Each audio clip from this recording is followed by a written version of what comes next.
بسم اللہ الرحمن الرحیم الحمد للہ وحدہ والصلاة والسلام على من لا نبی بعدہ وعلى آلہ وصحبہ الکرام البررہ۔ عزیز طلبہ، پچھلے سبق میں آپ نے دیباچہ میں مصنف نے جو اصول حدیث کی کتاب کی تاریخ کے حوالے سے بیان فرمایا ہے اسے پڑھ رہے تھے، اور کچھ حصہ آپ نے اس کا پڑھ لیا تھا۔ آگے کا سبق آج ملاحظہ کریں۔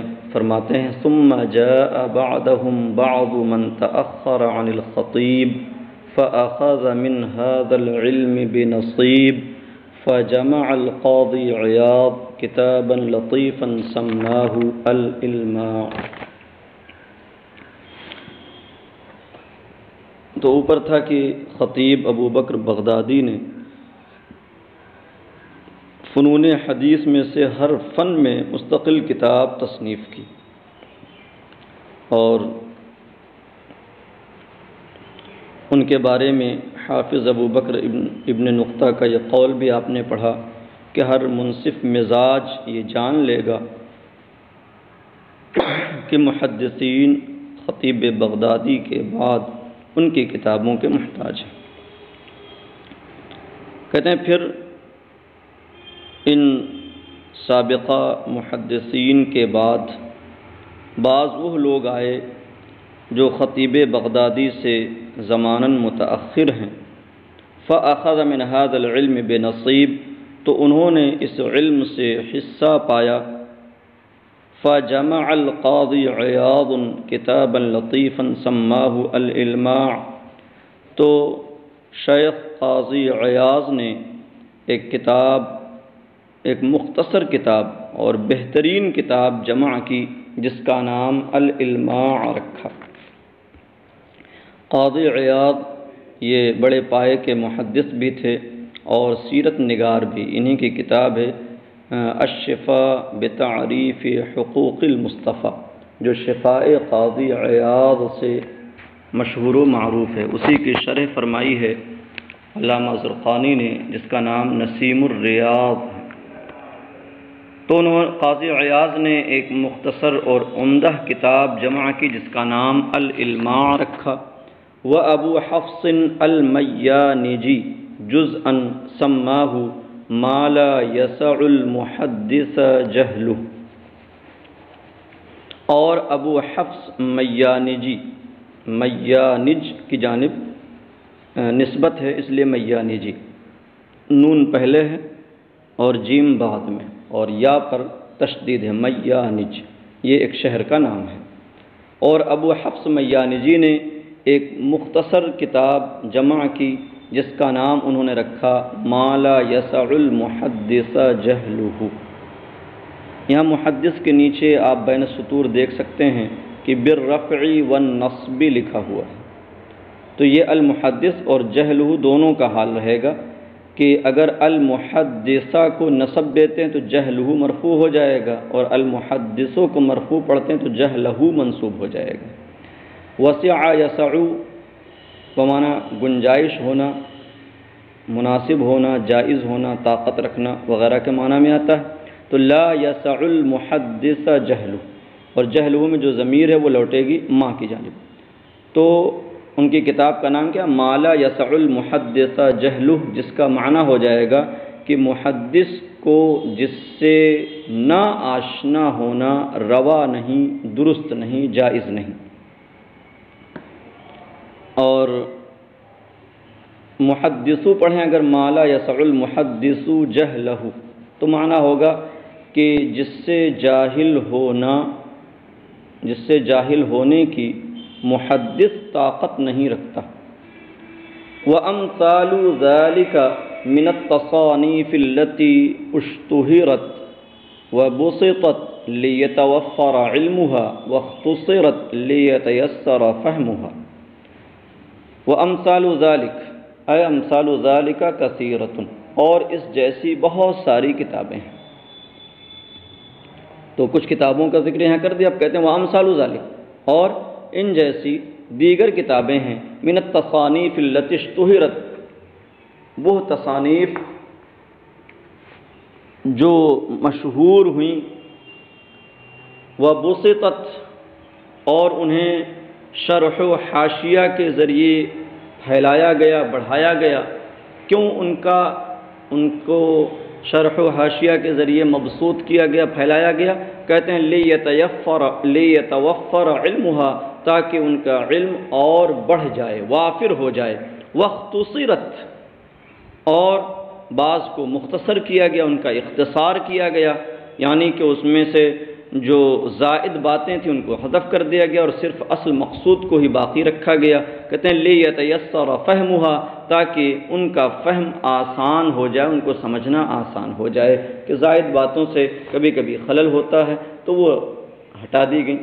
تو اس طریقے سے بہت ساری تصانیف علم و اصول الحدیث میں پائی گئیں، اور ان کی شرحیں بھی کی گئیں، ان کے حواشی بھی لکھے گئے، ان کے اختصار بھی کیے گئے۔ الی ان جاء الحافظ الفقیہ تقی الدین ابو عمرو عثمان بن الصلاح عبد الرحمن الشہرزوری نزیل دمشق، الی ان جاء، یہاں تک کہ حافظ فقیہ تقی الدین ابو عمرو عثمان ابن الصلاح عبد الرحمن شہرزوری آئے۔ تو چونکہ آپ حافظ الحدیث ہیں اس لیے آپ کا لقب الحافظ یہاں ذکر کیا، اور ساتھ ہی فقیہ بھی تھے اس لیے الفقیہ کہا۔ تقی الدین ان کا لقب ہے، ابو عمرو کنیت ہے، عثمان نام ہے، اور ان کے والد کا لقب صلاح الدین اور ان کا نام عبد الرحمن ہے، اس لیے ابن الصلاح عبد الرحمن کہا۔ الشہرزوری، یہ شہرزور ایک مقام کا نام ہے، وہاں کے رہنے والے تھے، اور پھر بعد میں آپ نے دمشق میں نزول فرمایا، یعنی وہاں آ کر کے آپ نے قیام فرمایا، اس لیے نزیل و دمشق ایک صفت کے طور پر ذکر کیا۔ تو کہتے ہیں یہاں تک کہ حافظ فقیہ تقی الدین ابو عمرو عثمان ابن الصلاح عبد الرحمن شہرزوری آئے، جو دمشق میں جنہوں نے قیام فرمایا۔ فجمع لما ولی تدریس الحدیث بالمدرسۃ الاشرفیہ کتابہ المشہور۔ لما ولی، ولا یولی من والی بنانا، ذمہ دار بنانا، اور اس کو ولیہ بھی پڑھ سکتے ہیں، ولیہ یلی بمانا ذمہ دار ہونا، والی ہونا۔ تو لما ولیہ تدریس الحدیث یا لما ولیہ تدریس الحدیث دونوں پڑھا جا سکتا ہے، جب وہ ذمہ دار بنائے گئے یا ذمہ دار بنے۔ بالمدرسۃ الاشرفیہ، یہ ایک مدرسے کا نام ہے جس کو ملک الشرف نے قائم کیا تھا، اس لیے اس کی جانب نسبت کرتے ہوئے المدرسۃ الاشرفیہ کہا جاتا ہے۔ جیسے کہ بادشاہ نظام الملک نے جس مدرسے کو قائم کیا تھا وہ المدرسۃ النظامیہ کے نام سے مشہور تھا، جو بغداد میں تھا۔ کتابہ المشہور، یہ کتابہ منصوب ہے جماعہ کا مفعول بہ ہونے کی وجہ سے۔ تو جب وہ مدرسہ اشرفیہ میں حدیث پڑھانے کے ذمہ دار بنے تو انہوں نے اپنی مشہور کتاب کو جمع کیا۔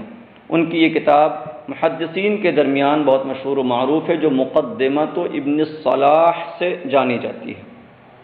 المشہور کے نیچے لکھا بھی مقدمۃ ابن الصلاح۔ تو مقدمہ ابن الصلاح یہ اصول حدیث کی بڑی اہم کتاب مانی جاتی ہے اور محدثین کے درمیان بہت مشہور و معروف ہے۔ فہذب فنونہ، تو انہوں نے جمع کیا اپنی مشہور کتاب کو، فہذب فنونہ، تو اس میں حدیث کے فنون کو مہذب کیا، صاف ستھرا کیا، وَأَمْلَاهُ شَيْئًا بَعْدَ شَيْءٍ، اور اس کتاب کو دھیرے دھیرے تحریر کیا، وقفے وقفے سے، یعنی کچھ لکھا پھر کچھ دنوں کے بعد کچھ لکھا پھر کچھ دنوں کے بعد کچھ لکھا۔ شیئن بعد شیئن، یہ نیچے لکھا اے بعدیتاً زمانیہ، یہاں بعد زمانی ہے، تو یہ مقصود نہیں کہ ایک کے بعد ایک چیز کا املا کیا، اس کو رکھا پھر اس کو رکھا پھر اس کو رکھا، بلکہ یہاں مقصود یہ ہے کہ تھوڑے تھوڑے زمانے میں یکے بعد دیگرے اس کا املا کیا۔ وَأَمْلَاهُ شَيْئًا بَعْدَ شَيْءٍ اور تھوڑے تھوڑے زمانے میں اس کا املا کیا۔ فَلِهَذَا لَمْ يَحْصُلْ تَرْتِيبُهُ عَلَى الْوَضْعِ الْمُنَاسِبِ، پس اسی وجہ سے اس کتاب کی ترتیب مناسب طریقے پر نہ ہو سکی۔ مطلب یہ ہوا کہ چونکہ اگر لگاتار اس کتاب کو جمع فرماتے اور لکھتے تو اس میں ترتیب اچھی آتی، لیکن چونکہ تھوڑا کبھی لکھا، پھر تھوڑا بعد میں لکھا، پھر تھوڑا کچھ دوسرے زمانے کے بعد لکھا، تو اس وقفے کی وجہ سے ان کی کتاب مناسب طریقے پر نہ آ سکی۔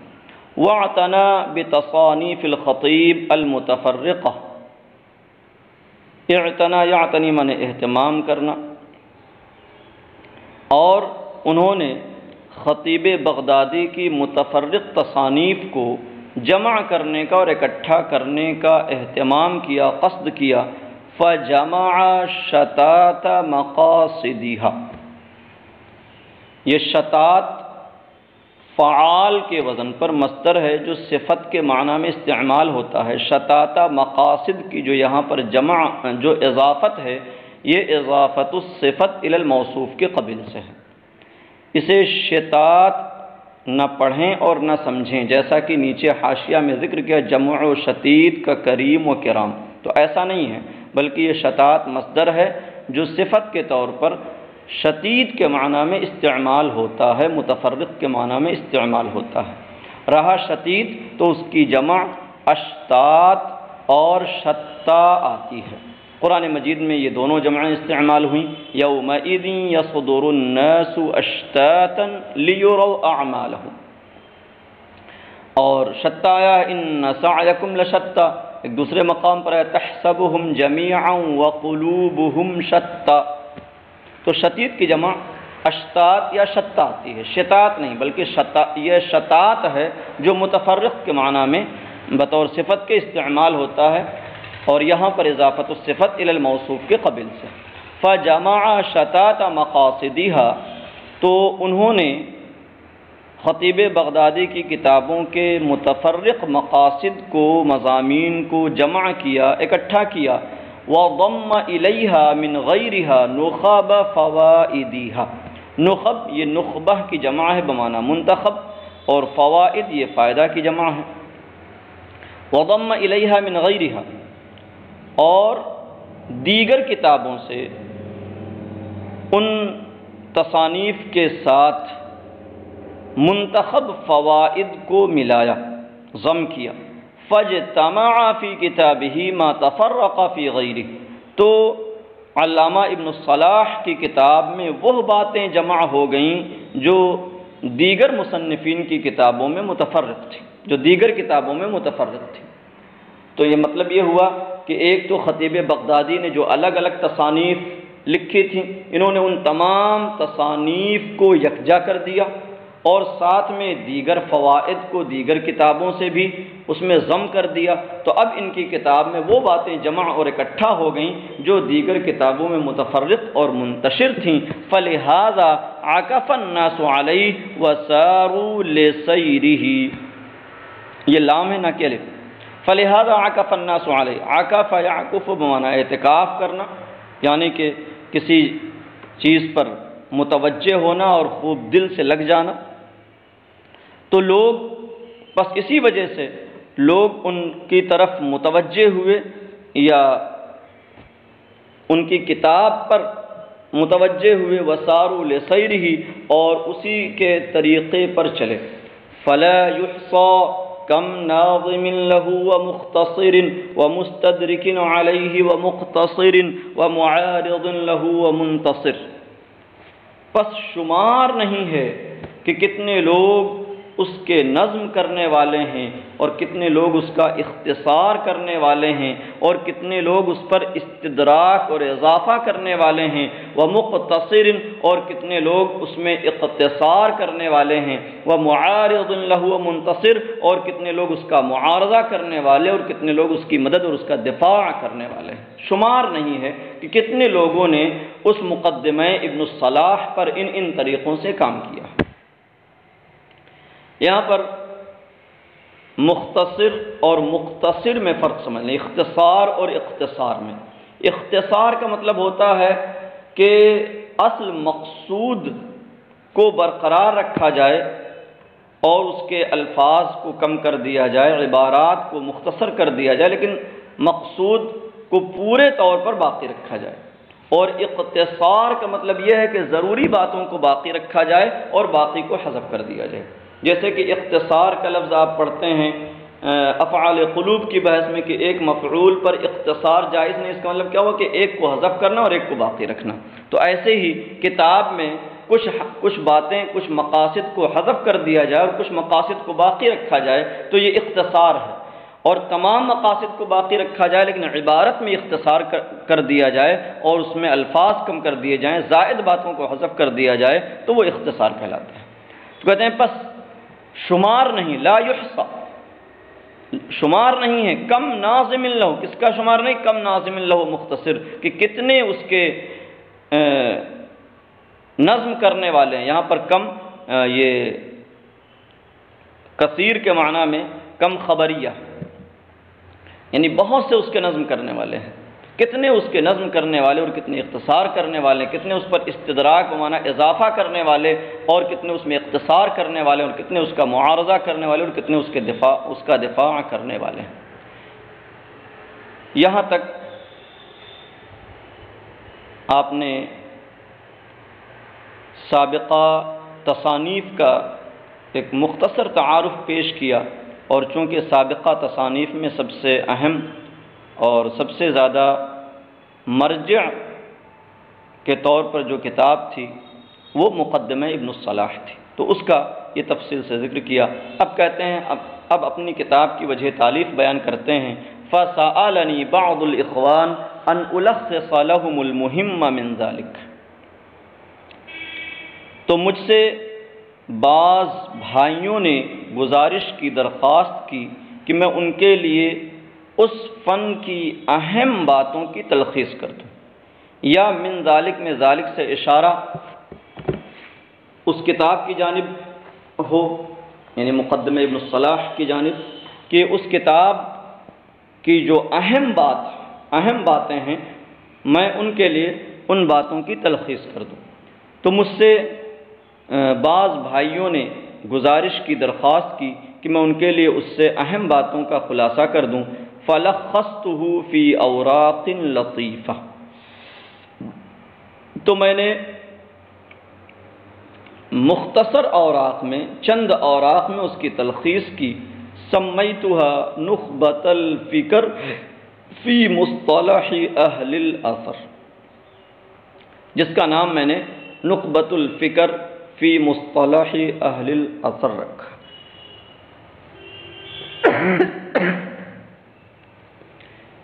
نخبہ منتخب کے معنی میں صفت کے طور پر آتا ہے، اگرچہ لفظاً یہ مصدر ہے، اور الفکر یہ جمع ہے الفکرہ کی، جس کا معنی قابل فکر چیز، قابل فکر بات، جس میں تفکر کیا جائے، جس میں فکر کیا جائے۔ تو یہ گویا کہ الفکر بمعنی افکار ہے، تو نخبۃ الفکر میں اضافت الصفت الی الموصوف کے قبیل سے ہوئی، معنی ہوا الافکار المنتخبہ، منتخب فکریں، فی مصطلح اہل الاثر۔ پیچھے ہم نے بیان کیا تھا کہ مصطلح اہل الحدیث یا اصطلاح اہل الحدیث یہ علم اصول حدیث کا ایک دوسرا نام ہے۔ تو اثر بمعنی یہاں پر حدیث ہے، اور اہل الاثر کا معنی ہو گیا اہل الحدیث یعنی محدثین۔ اہل الحدیث سے آپ یہ نہ سمجھیں کہ یہ جو آج غیر مقلدین اپنے آپ کو اہل حدیث کہتے ہیں تو وہ مراد ہیں، بلکہ یہاں پر اہل الحدیث سے مراد محدثین ہیں۔ تو نخبۃ الفکر فی مصطلح اہل الاثر میں نے اس تلخیص کا نام رکھا۔ اعلیٰ ترتیب، یہ اعلیٰ ترتیب متعلق ہوگا لخصتہ سے، اور یہ سمیتہا یہ جملہ جو ہے صفت بن گیا ہے اوراق لطیفہ کے۔ اوراق لطیفہ کا نام میں نے کیا رکھا؟ نخبۃ الفکر فی مصطلح اہل الاثر۔ اعلیٰ ترتیب ابتکرتہ وسبیل انتہجتہ، اعلیٰ ترتیب متعلق ہوگا لخصتہ سے، تو میں نے اس کے ان اہم باتوں کی تلخیص کی مختصر اوراق میں، ایسی ترتیب پر جس کی میں نے ایجاد کی. ابتکار بمعنی ایجاد.